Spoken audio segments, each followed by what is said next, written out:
Alrighty! Hello, ladies and gentlemen. My name is Prince Zodiac, and welcome back to another episode of Black Myth Wukong. In the last episode, we did some stuff and things. We took on the first prince of Flowing Sands, kicked his ass after he consumed his pop, and then we found the Tiger Temple and took on the Tiger Vanguard. That guy took us 2 tries. It was a pretty good boss fight, but we managed to kick his ass in good time. And then we found this sort of lonely little village out here among the sands and the cliffs and right by this giant tornado. And had to put a pause on things because this next little area looks like it might take us a little bit. So, in today's episode, we are going to venture forth into this village and kill all the Acolyte in it and find the loot and maybe find another boss or something or whatnot. But before we can get to that, we've got some Yaogwai lore to look over. Educate ourselves. Wrong button. Let's see. Blazebone. On the road, bare bones on display. Flesh rotted, decayed, faded away. Long gone, forgotten in name. His homeland lost in death's claim. In the land of Yellow Wind Ridge, where restless winds rage day and night, the tomb mounds were often ravaged by the mighty gust, revealing the exposed bones, a sight all too familiar. One day, a hurried merchant found himself passing through Yellowwind Ridge on an urgent matter, even. However, the villagers warned him of the terrible danger and refused to be his guide. After walking alone for hours, the merchant rested by the roadside, eating his rations. It was then that he noticed a set of skeletal remains in the withered grass. The bones were incomplete due to greedy vultures and wolves. Were you slain by bandits, lying here in this desolate place? Or, like me, did you find no joy in life and chose to end it yourself? Overwhelmed with sorrow, the merchant sighed as he looked upon the skull and wondered aloud. You now lie uncovered in the wilderness, and I can only imagine the sorrow your family must feel. Moved by compassion, he untied his bundle, weeping as he began to dig a grave to bury the remains. Suddenly, the skeleton sat up, startling the merchant, who fell to the ground and scrambled backward in fear. Using bony hands to support itself, the skeleton approached the merchant and pushed the bundle towards him. Astonished, the merchant cautiously accepted the bundle and resumed his journey. The skeleton followed him from a distance, and together they traveled peacefully for hours. Gradually, the merchant let his guard down and removed his inner shirt to drape it over the skeleton's frame. From that moment on, whenever a strange noise arose, the skeleton would guide the merchant to take cover behind the rocks. With furtive glances, the merchant would then witness Gwais passing by the path. For several days, they continued on this way until the merchant finally reached the main road again. That was the moment the skeleton ceased to move. Grateful for its companionship, the merchant offered to transport the skeleton's remains back to its homeland. However, after a moment's hesitation, the skeleton turned and walked back into the swirling sands of the ridge. Perhaps it had already forgotten where it came from. Oh, these sand skeleton guys, they can be good. Why do they attack us then, I wonder? Swiftbat. In shadows deep the Batgwai lies, far from clamor under the skies. In moonlit hues, blood it sips, as through yellow sand it slips. Through yellow wind it slips even, not sands. Although, the wind is probably yellow because of the sand, so either way it works. After the harvest, the rentmen arrived in the village. The villagers cleaned a long-abandoned manor for his stay and treated him to a sumptuous feast. Full from food and drink, the village chief spoke directly. The rent is a heavy burden on us. Is there any possibility to reduce it? The rent collector replied, The rent has been determined by your lord. I am but a paid man tasked with taking what is due. I have no power to change it. The talk turned into an unending argument. As dusk approached, the villagers hastily left. An old widower lingered, offering a suggestion to the rent man. Our village offers little amusement, but on that hill there is a pavilion fine for moon gazing. Should you grow weary, 'tis a place to ease your mind. With these words, he too departed. That night, the rentman, lantern in hand, pondered his ledgers and the days of disputes ahead. Seeking solace, he walked toward the pavilion, but as he stepped into the courtyard, a figure descended with wings of flesh, claws for hands, and a maw of pointed teeth. Terrified, he fled, only to be ambushed by a similar creature lurking in the trees. The bat guys squabbled over him for the first bite, chittering and chattering. Seeing them locked in a stalemate, the rentman drew a blade from his belt and beheaded one. The other sprang, fangs bared towards him, but he dodged it with a struggled roll. That night, the rentman and the bat dog-fought. Fangs and blade clashed until dawn. Come morning, villagers come to the manor to prepare the rentman his morning meal, only to find him sitting by the door, a blade at his side, pinning 2 headless bat corpses to the earth.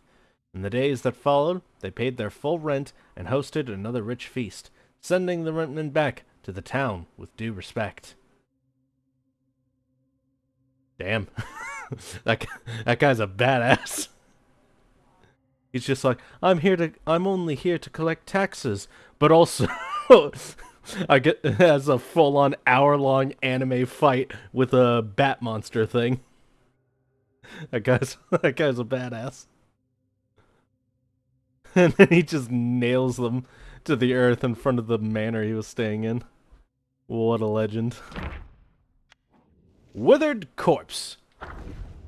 In my lowly life, the end is here. Soul adrift, my body lingers there. Once suffered the wicked wind's cruel sting, no peace shall wandering ever bring. In the shadow of Yellow Wind Ridge, where gusts weave labyrinths of sand, trade seldom reached here, save for a lone hamlet downhill, the only bazaar in the land. Among the market stands, an Everlife shop stood as the sole purveyor of coffins. On that fateful day the shopkeeper idled inside, when a man of lumbering gait entered, garbed like a beggar. As the shopkeeper rose to shoo him away, the man spoke. "Hold, sir, I've come not to beg, but to buy coffins." With quiet words, he told of his village laid to ruin by bandits, and his need for 4 coffins to lay the dead to rest. Suspicious but intrigued, the shopkeeper agreed to trade in their native herbs, Suyong and Suyang and Kongrong. The shopkeeper gathered his lads and followed the man, with 4 coffins on an ox cart. Laboring through sand and wind, they reached the village at dusk. Here the man muttered, "All life ends and returns to the earth. These winds can do harm, and if our bodies are not properly buried, our souls might be twisted. Please, sir, bury my family with these coffins. We had Suyong and Kongrong in our hearth. Take as much as you like." And with that, he vanished. Entering the village, the shopkeeper found all living things slaughtered, not a soul left alive. There, before a grand dwelling, lay the man and his kin long dead. Hurriedly, they entombed the 4 corpses atop a scenic cliff, took nothing, and fled for their lives.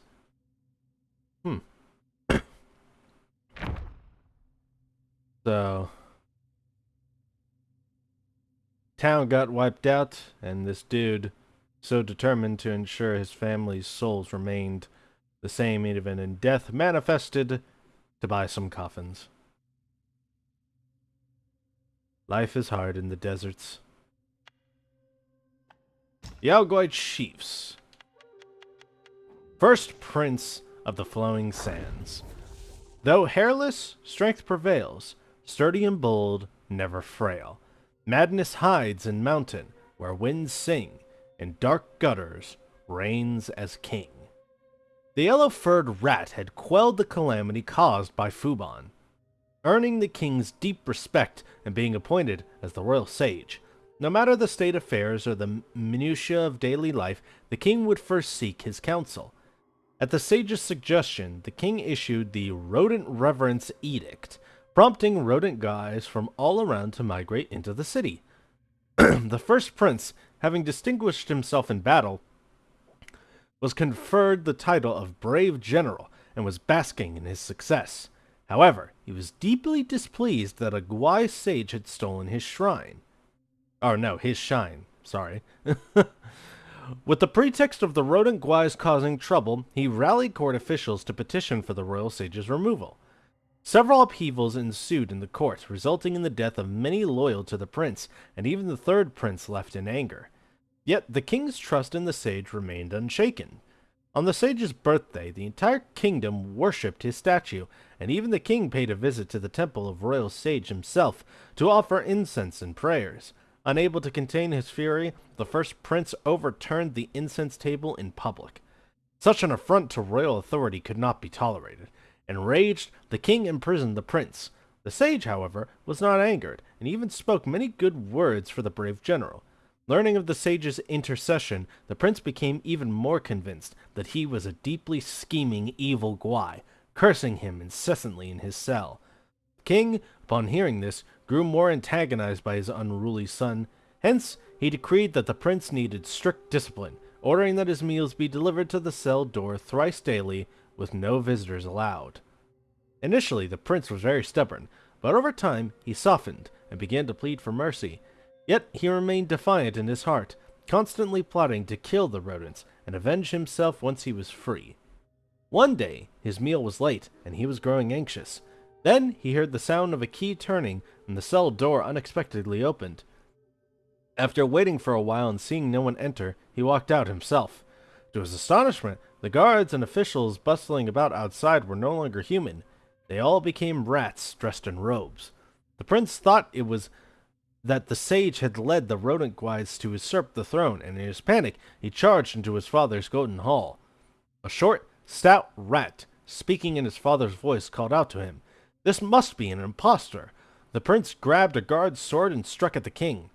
Chaos erupted in the hall. Only the royal sage brought forth a bronze mirror for the prince to see himself. In the reflection, there was no trace of the brave general, only an enormously fat rat. I see. I'm getting like sort of, I don't know. Because like everyone turning into rats after the royal rat edict. I mean, the sage did save the kingdom, so I think it's perfectly reasonable to decree that similar rat Gwais should be fine, at least as a base. And but everyone seems to rebel against it so harshly. Now I know that, Gwais generally aren't, or at least I'm fairly sure that Gwais generally aren't seen as a good thing, even though there are a couple who have done some pretty good things, so I don't know.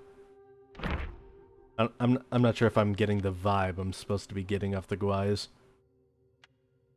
Or who knows, maybe this incredibly nuanced depiction of them is meant to be the actual vibe, and there's no straight good or evil about them. Who knows? I just know that the first prince was a selfish, self-aggrandizing asshole, it seems. Because someone did more work than him and got more praise, and he was like, that's my praise. Alright. Yaogwai King Tiger Vanguard. Majestic and grand, with a fierce display, striped coat, eyes like lightning's ray. In the blood pool, its wrath does rise, with a bronze head and iron tail, it terrifies. Now, to be fair, this guy being on the Yellowwind Sage's payroll, despite the fact that he constantly eats rats, does say something about the Yellowwind Sage himself, maybe being a more scheming, evil asshole, but who knows, we'll see. The tale began centuries past, when the journeyers crossed Yellowwind's Ridge. In those days, the old Tiger Vanguard lost his life seizing the Tang monk. He left behind 2 sons who, once orphaned, had to fend for themselves. The mountain groves lay in ruins. The Tiger brothers led the remaining lesser Gwais in a bitter struggle for survival. Fortunately, their father had taught them enough to make a living. As the sandstorms ebbed, rock Gwais slowly restored the groves to their former state. The elder tiger, following his late father's ways, governed the Yaoguais in the mountain. Each knew their place and dared not prowl forth to prey on the living. Later, mortals drawn by the lush peaks and clear springs built a village amidst the slopes. The elder tiger gained renown as a deity in the mountains with the principle, devour the evil and shield the good. The villagers built a crouching tiger temple even for the brothers, offering rich tributes that made their lives even more blissful. Yet long had the younger nursed a grievance. His elder brother reaped all the glory in the people's words on the tigers in the mountain. He believed his brother earned this merely by dint of a few more years of life. Another century turned, and Yellowwind Sage returned to Yellowwind Ridge with a host of Ratguais. The younger tiger declared that it was the sage's negligence that had doomed their father. He clamored to slay the sage in vengeance, using his brother to drive off the rats. Urging his brother, not using. God. I don't know if my, rapid reading will sometimes cause me to just misread shit. I don't know if that's an ADD thing or what. Deeming this just, the elder agreed, but in that fight, the sage unleashed a vessel like a bodhisattva's severed head. I think, right? Yeah. Bodhisattva. Bodhisattva. But in that fight, the sage unleashed a vessel like a bodhisattva's severed head, and with its gale sharp as an edge. In a single clash, the younger tiger fell grievously wounded. For the life of his little brother, the elder tiger at once cast down his arms and knelt in surrender. The sage held no grudge. After learning the brother's origin, he even bestowed upon the surrendered title of Vanguard. When the younger tiger woke and he learned his brother now served as the Vanguard, he seethed in disbelief. The brothers quarreled bitterly until the younger stormed off, severing all ties with the only family he had left. In the Tiger Vanguard's eyes, that yellow-furred rat had twice destroyed his family and left them broken and scattered. He hated him for that, but he was no fool. As long as the rat had protection from the higher ones, what more could a tiger do beyond venting his rage by devouring a few lesser rats each day? Ah, okay, I see now. So his hunger for rats isn't that's just how a tiger guai like him is. It's a form of revenge against the Yellowwind Sage. Interesting.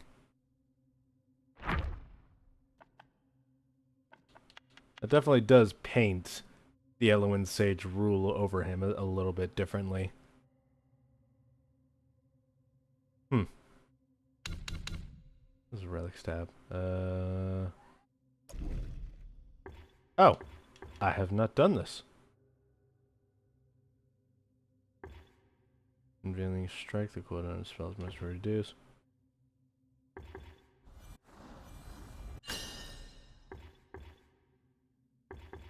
Yeah.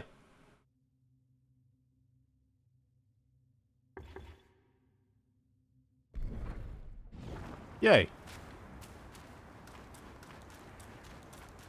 I use focus a lot, so that will be good. Alright, let's get this adventure started.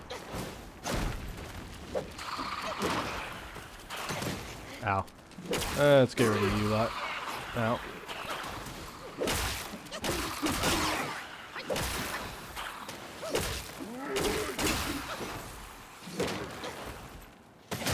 Ow.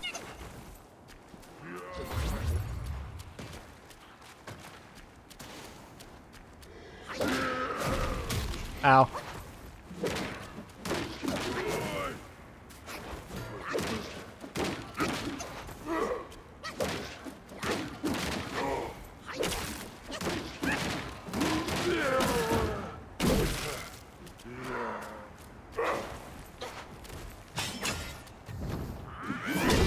Bam. There we go. Get down. That's a lesser Yaogwai? Damn. Oh yeah, it's just a regular enemy, not a boss, so. Oh god. Hi there.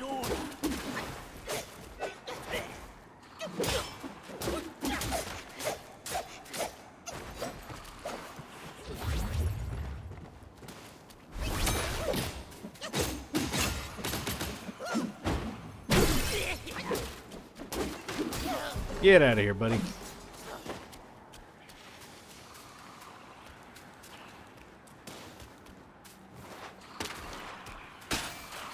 Who are you?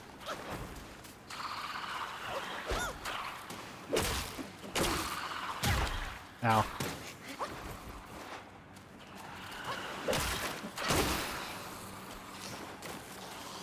Ow.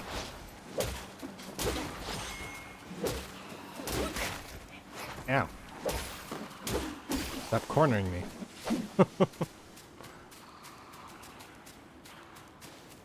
People still taking shots at me. I can hear them.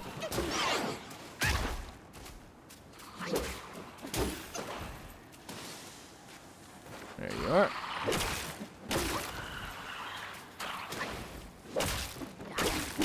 Get out of here.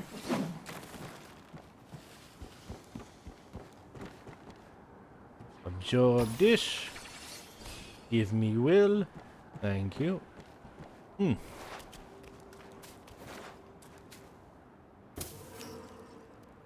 Barbell fire. Nope, nothing.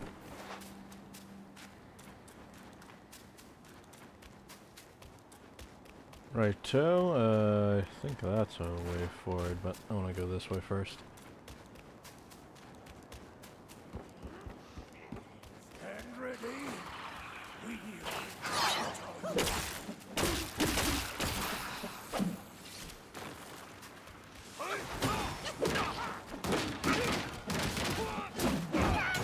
Ow.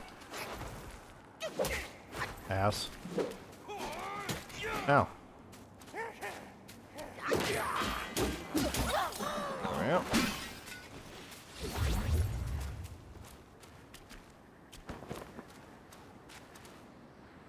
Open this. Tiny piece of gold and Yaguai core.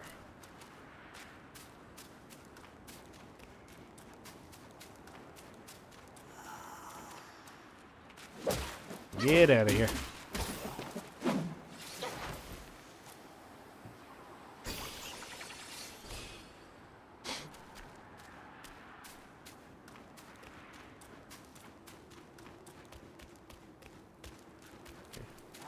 Okay.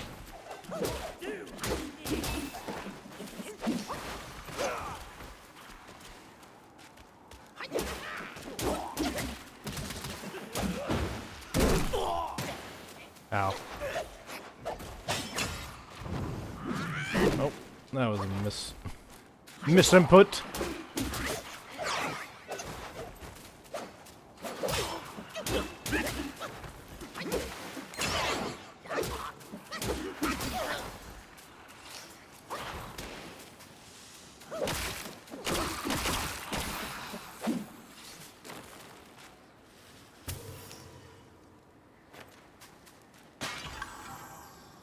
Sobering stone. Oh. Get out of here, guy.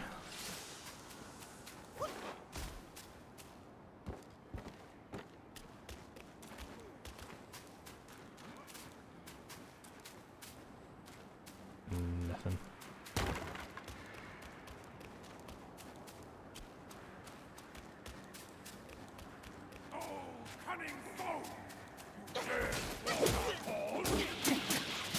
Ow. Ow. Ow. Ow. Oh, God.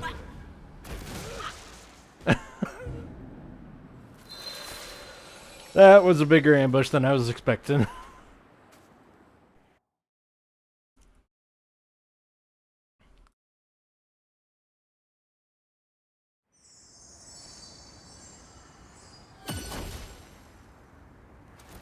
Alright, attempt numero dos.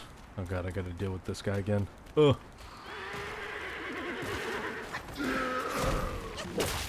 These sound like my voice.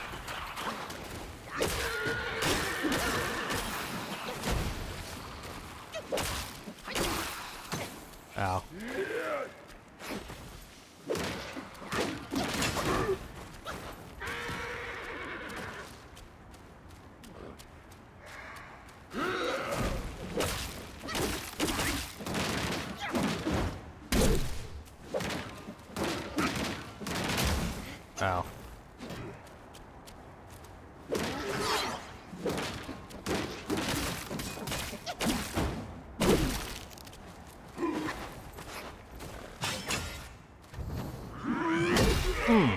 Get it.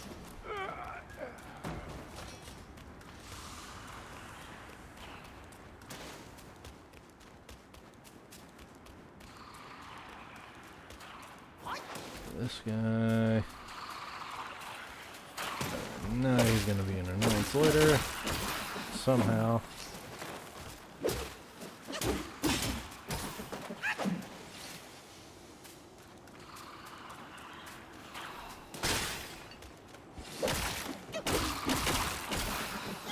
Yep.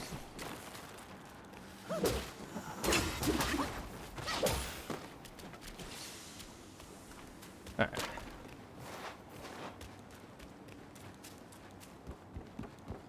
Ignore that guy.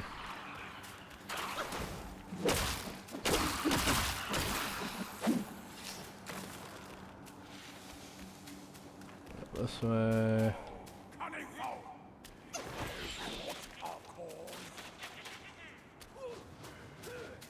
Yep, come this way. Now taste this.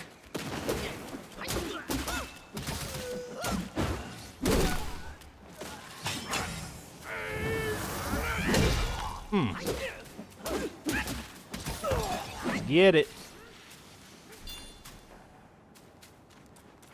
Excellent. What's in here? Tiny piece of gold and small piece of gold. Nothing. Alright. What do we got over here? We got big guy. Oh god. Hi there.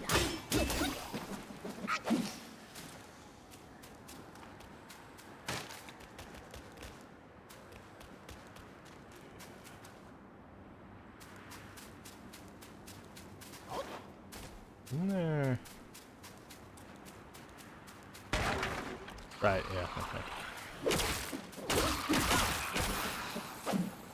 There we go. Knew this was over here.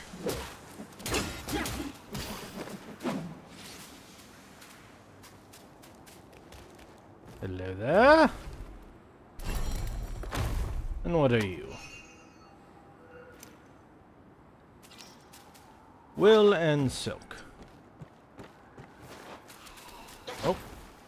Hello there.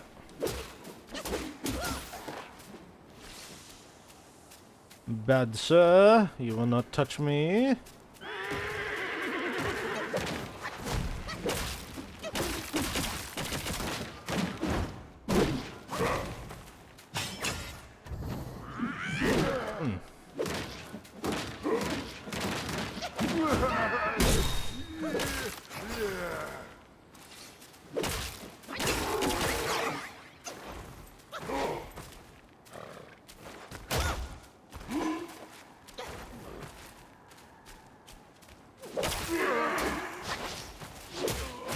Ow.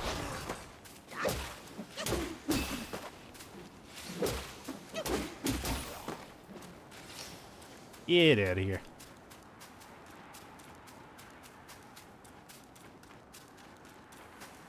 Ooh, we got quite a few of these. Ooh, God.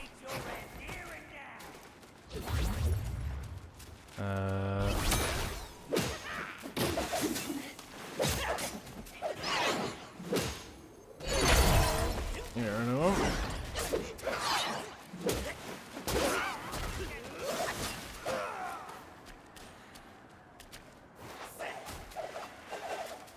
Other two over there.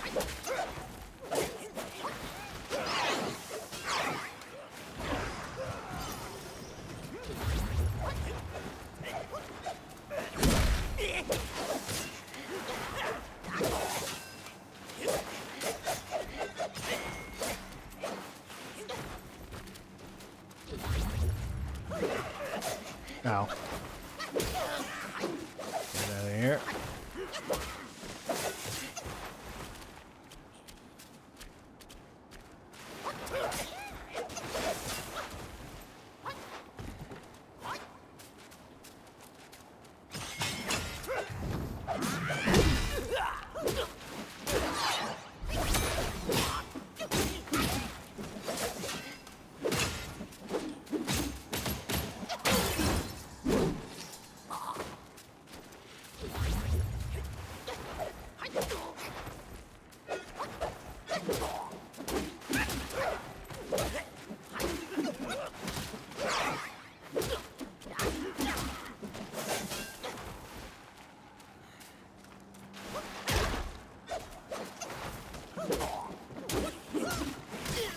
There we go. Ah, that was a challenge. Look at those guys at once. Little much there, but we good. Rat Imperial God. Wrong button again. Let's see what this one is. Rat Imperial Guard. Meat Cleaver. Take the form of Rat Imperial Guard. Nimbly circle the target, slicing them when they least expect it. Moderately increases focus granted from perfect dodges.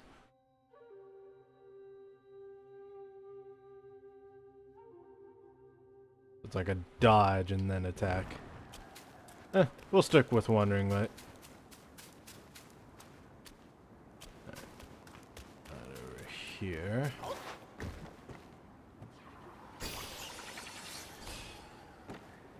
More will for ourselves, and then... Is this a thing? Yes, it is.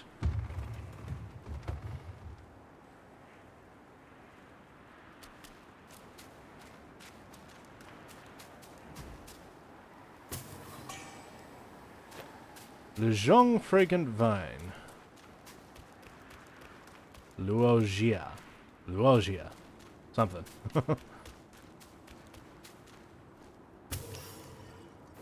Licorice.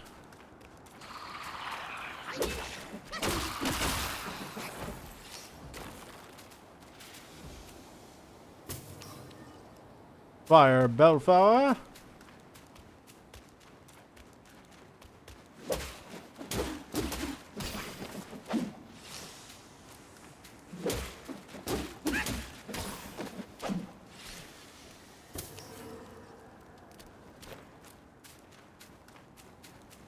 Righto.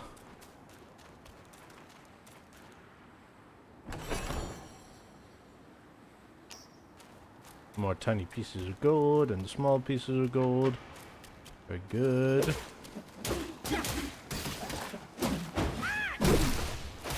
Ow. Ass. Get out of here.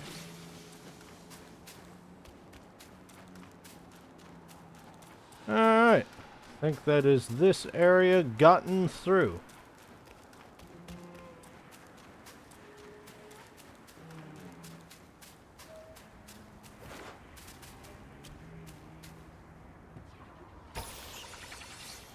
More will.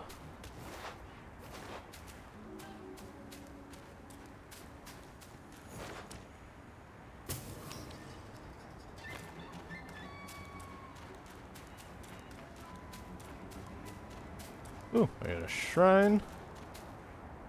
Yay! Now we can rest and level up.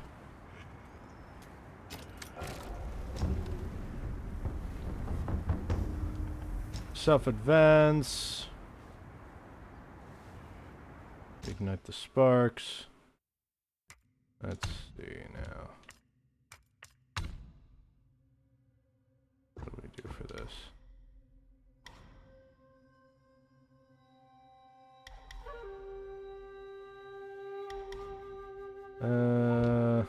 We'll leave that be for now. Let's see now.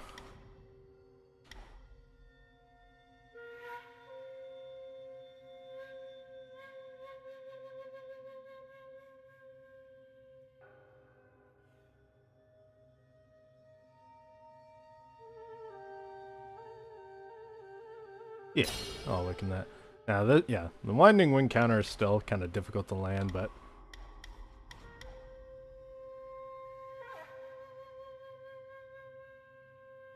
Now... Increased damage reduction upon a charged heavy attack.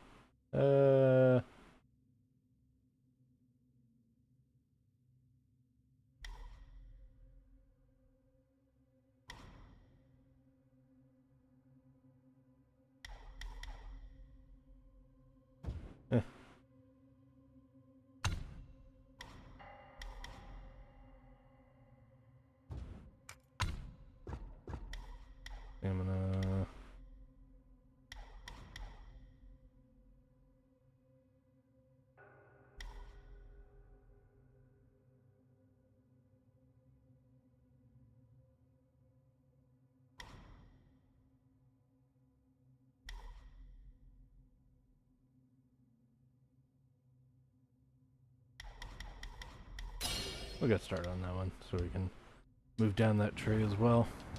Alright. Wonderful. Oh, we also have a bunch of will to spend, so let's see about store. If there's anything I need to buy. Oh yeah, map. There we go. Now this finally displays something. Yay!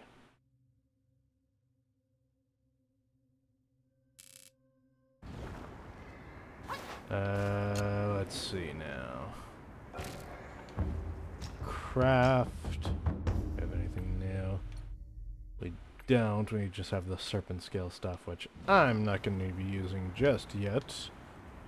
Alright. I think that is all we need there for now.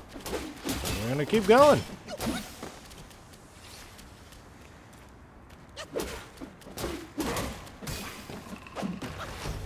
Yes, hello, big boy. Ow.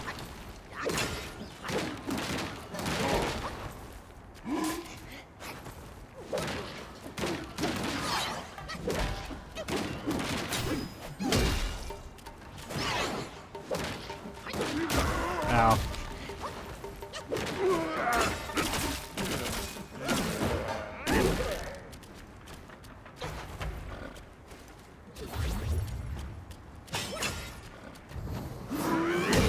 Boom. There we go. And done. Awesome possum. Oh, God. Not. I hate those little dead guys. You just throw off your auto target.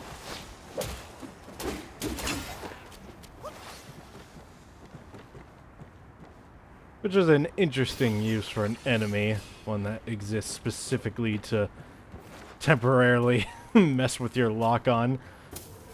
That, like, disorients you for a second. I don't know if that's on purpose or just an accident, but...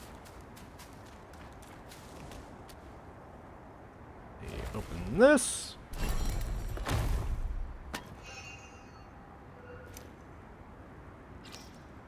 Moyagor core. And, did I miss something? I feel like I missed something.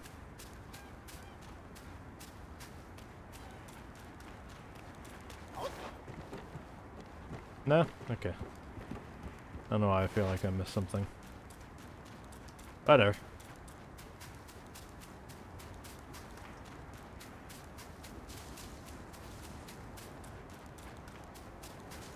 More ingredients.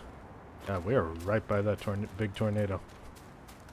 Wonder how it's not pulling us in yet. And we've got Tiger's Acolyte. I have no idea, guy. Ow. Ooh. Yee. Alright. Knocked me off the bridge. That was not a hazard I was expecting. Damage shaken, beware that severe fall will still take your life regardless. Yeah, I've just learned that lesson. Oh, we gotta fight this dude again. Damn.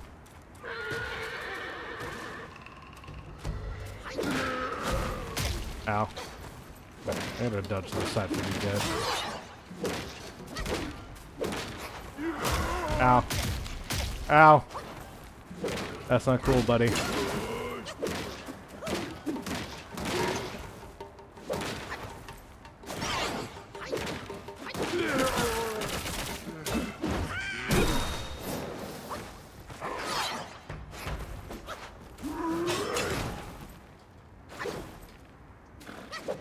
Made me waste my charges, asshole.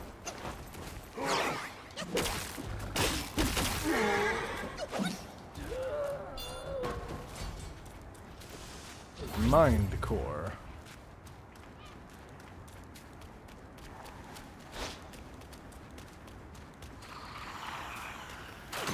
Ow.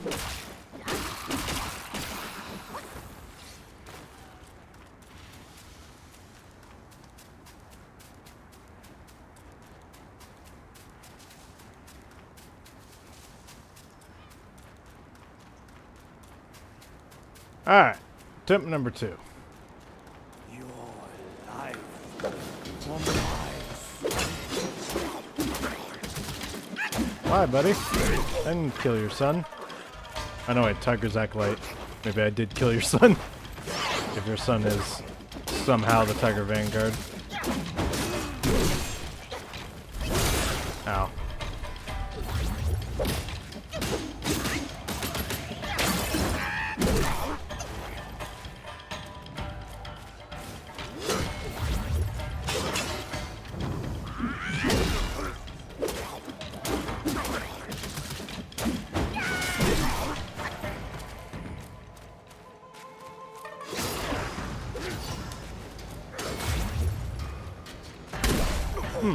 Get it.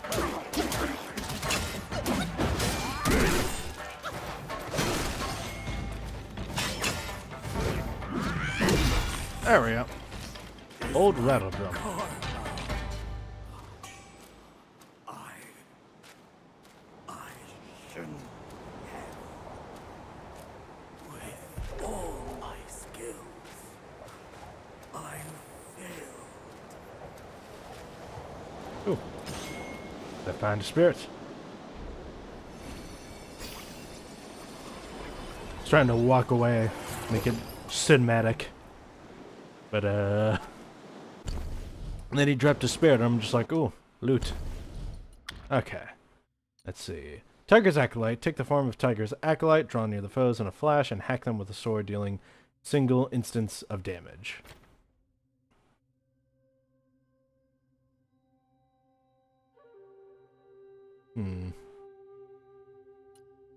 Does up crit chance, drastically lowers my defense. My crit chance is already like 130%. Or no, crit damage even, not crit chance. I don't know, I still like Wandering White. Wandering White is just really good, I feel. The defense increase is nice, and the damage it does is very good. Speaking of which, I should cultivate its spirit more. I'll do that at the next shrine.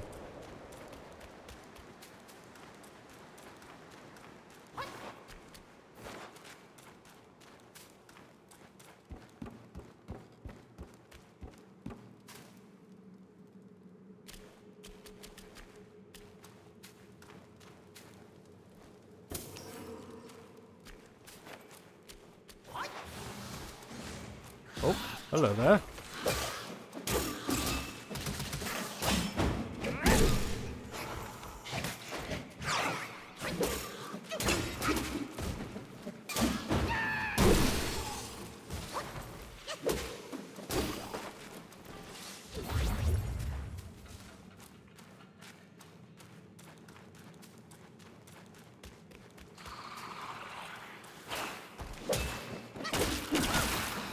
Yeah.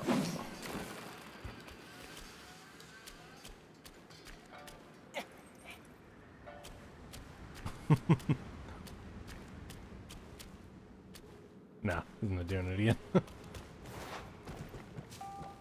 Hello there, what are you?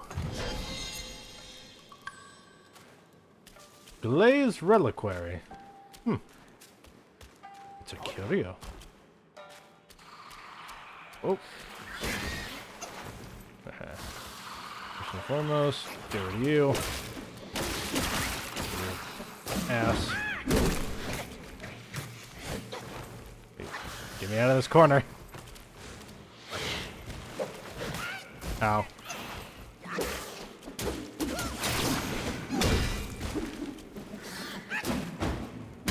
There we go. Managed to read him.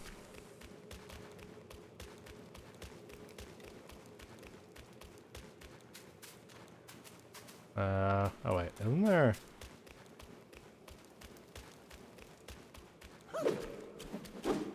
Okay, it's not here. I think I remember there's like a wooden barring somewhere that you can destroy or get past somehow. I don't remember where though.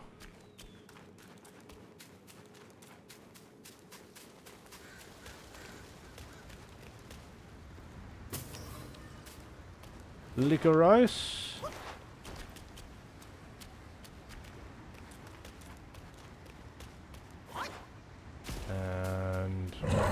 Ooh.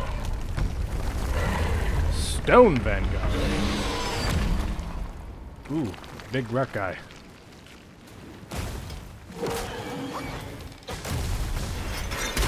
Ooh, ow. Healing, please.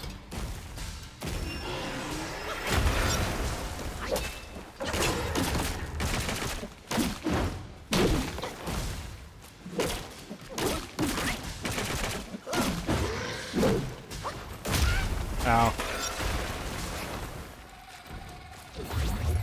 This guy does a lot of damage.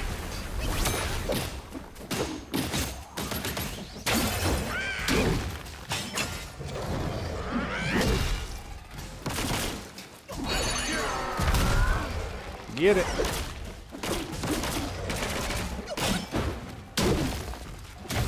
Ow.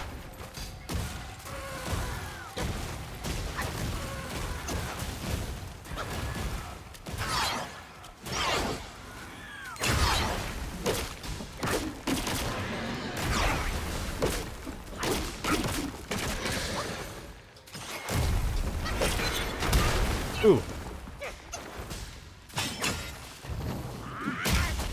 Ow.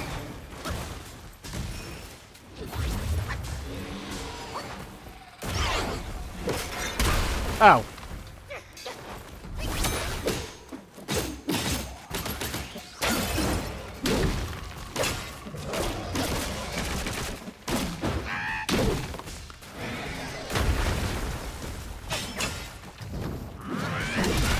Ooh.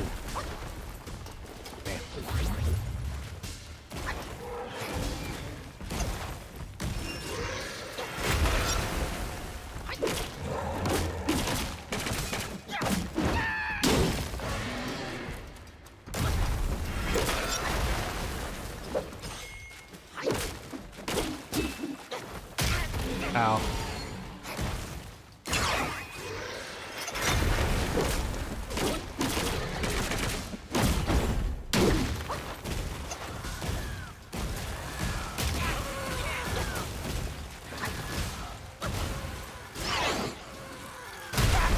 Ooh, damn. Didn't dodge it. That was a lot of damage. Close, though.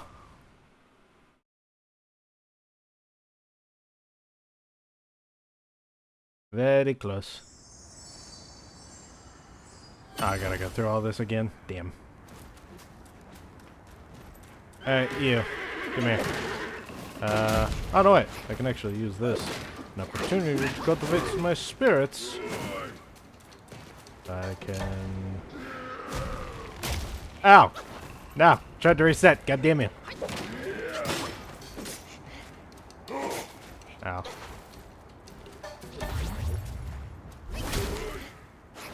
Stop.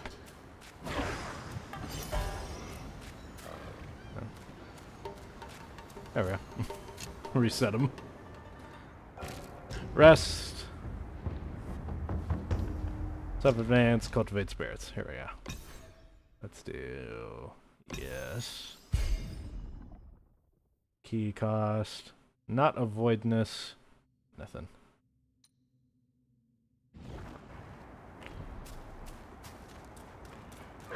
Alright. Ow.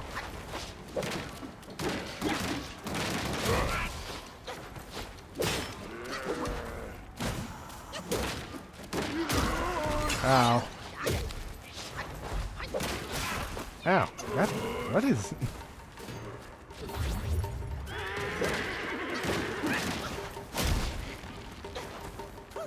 I'm just choking right now.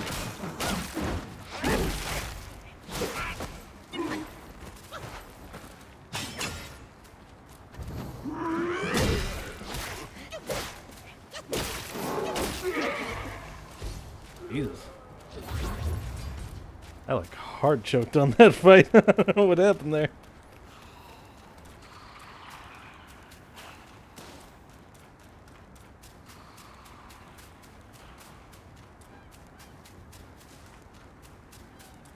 Oh, at least Tiger Vanguard in here. Schmoving on.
Ow. Damn. My ass handed to me.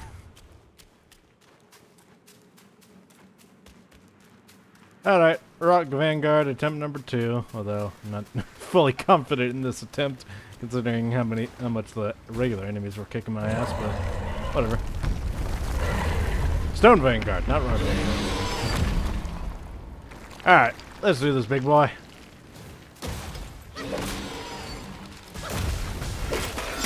Oh! Okay, I really gotta watch for that. Ow.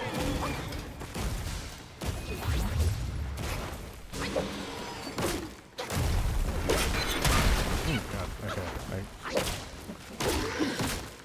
I just said I need to watch for that. Okay, I am hard failing right now. This is definitely not gonna win.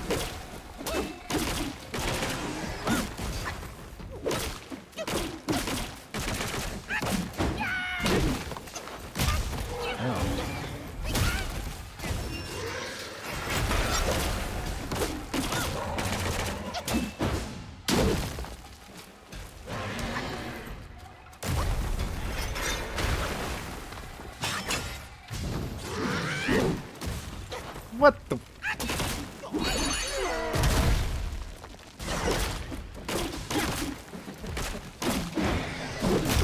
Ooh.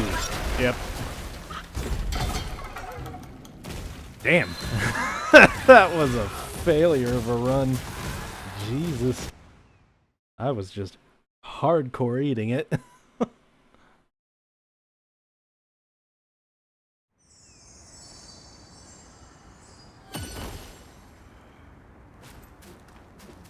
Alright, come here, you.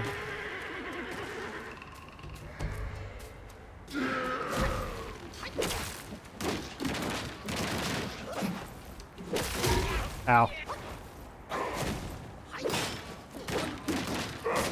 Ow.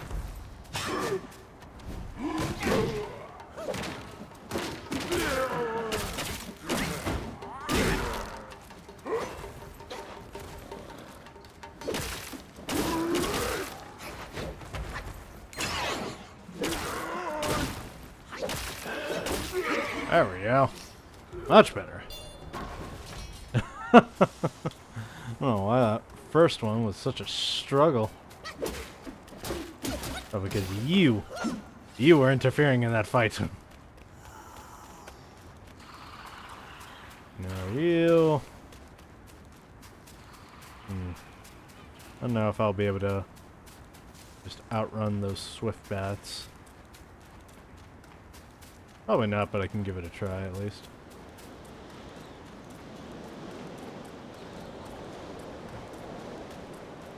Though if I fail, that means I'll be cornered by 2 swift bats, which is not good.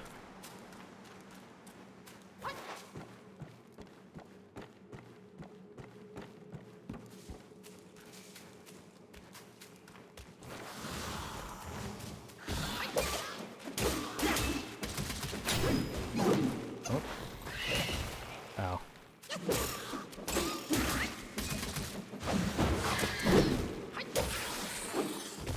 you.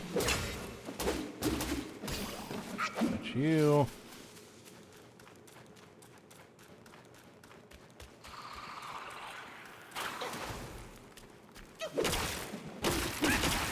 And got you.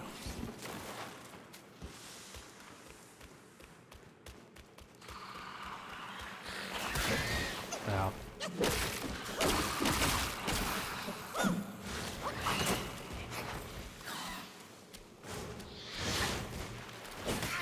Ooh. Forget about that second attack.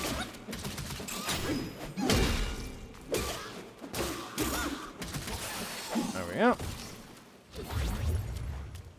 Much better. Much better run. Alright. Stone Vanguard. Let's do this. Third time is the charm. Yeah, get up, big boy. Stone Vanguard. There we go. Ow.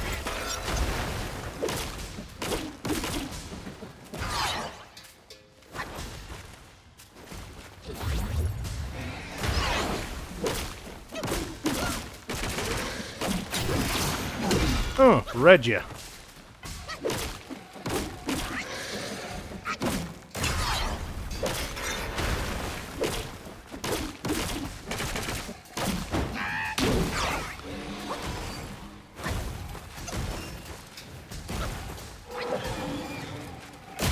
Ooh.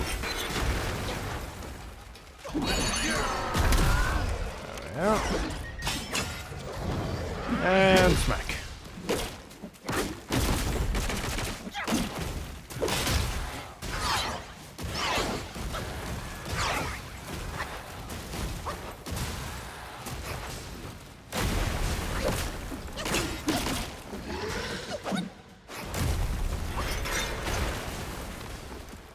Way, let's do some heals.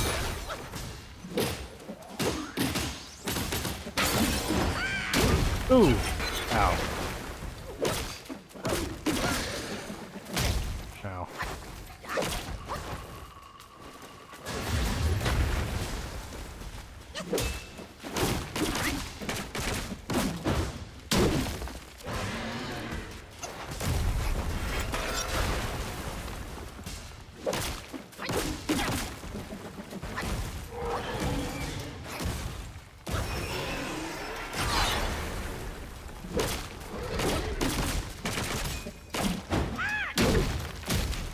Ow.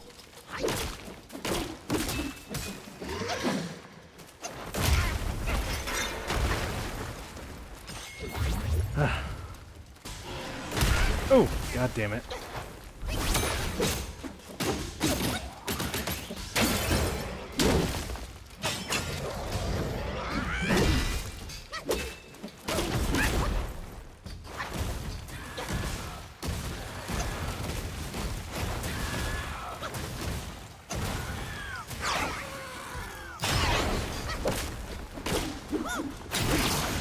Read ya. Ooh. Damn.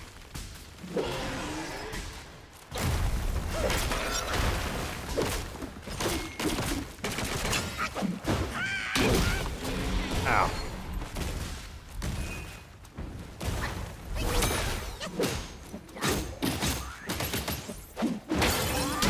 There we go. That was close.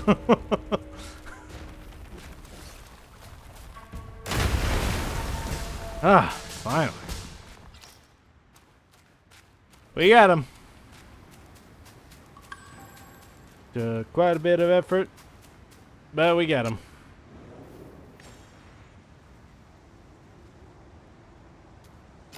I think that's all we would need for the blood pool statue thing in the Tiger Temple, Crouching Tiger Temple. Let's see. Gale Guard, Beast Mask, Perfect Dodge, against cooldown for spells.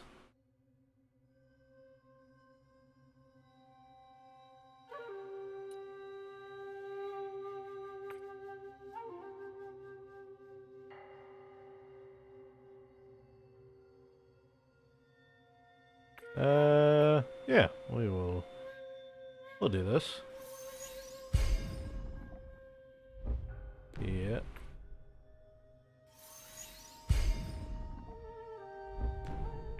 New armor. Give us more focus, which is good. Great. New fit. And we are looking fine. So, I believe that is the way forward. Right? Yeah, I think it is. And then there's that path backward. I think that ridge is where we came from, but that path back that way. God, where to go next? Well, we'll decide that later. For now, though, I think this is where we're going to put an end to things for today.